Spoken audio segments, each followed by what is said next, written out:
This is the video that you need to see. Like, this video is for you today. Like, if this video has come across your feed, don't go anywhere else. This jaunt is for you. My guy Omar El Takori served up a fire message, and this is the reel that you need today. I promise you.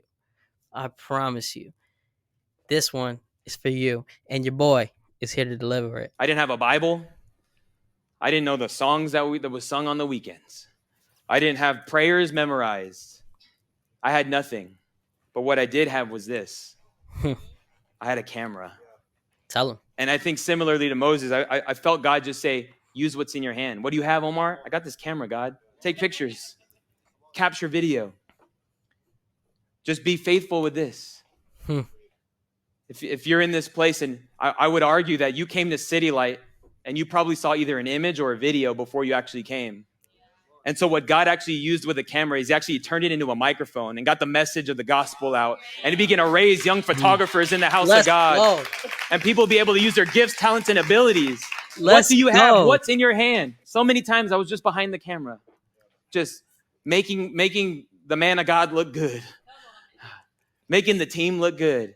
But God would begin to do a work in my life. And usually when you give God the thing that's in your hand, he will actually give you the authority to be over that thing.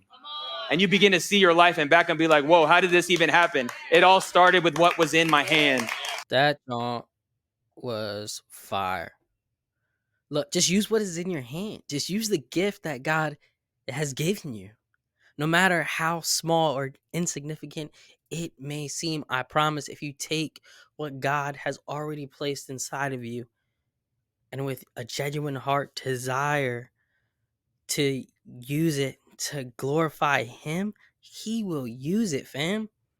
He will use it. This reminds me in scripture of the story of the talents and how the master gave each servant different talents, and some had more and some had a little less. But then there was the one guy who only got one, and out of fear, it says that he went and he buried the talent instead of using it, instead of investing it, instead of multiplying it. But there was a day where the master returned and he wanted return on his investment, and everybody else came and they had multiplied their talent. But the one who thought that what he had was insignificant didn't do anything with it because he was afraid.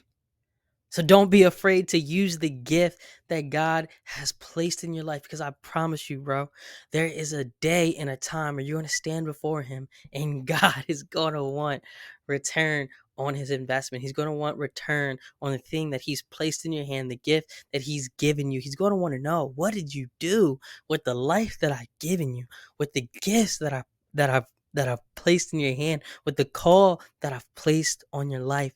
Don't let your calling die on the altar of comparison because you don't believe that your gift is as good as somebody else's. Use what's in your hand. As always, remember, it's not over and God is not done with you.